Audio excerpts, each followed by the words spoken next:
ibaratnya yang ada di gudang. Salah satu problema usaha tani padi di Kalimantan adalah tenaga kerja yang sulit dicari. Sementara itu area lahan cukup besar. Karena itu mekanisasi merupakan salah satu solusi.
Berikut ini beberapa penjelasan petani di Desa Sungai Awan Kiri, Kecamatan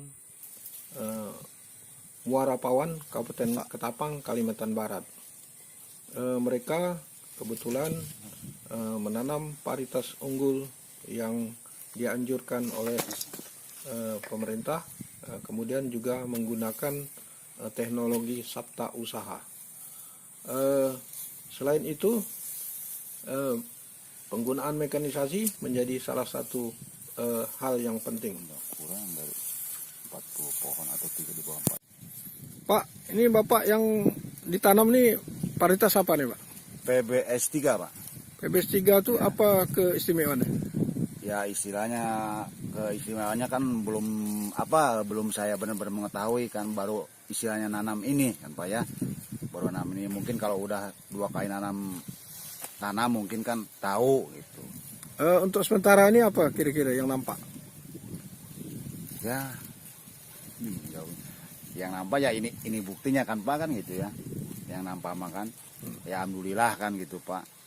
Agak panjang malah ya? Ya tahun-tahun ini agak-agak istilahnya buah padi landung-landung, tebal juga kan. Oh, iya. Yang udah makan nggak beginilah gitu.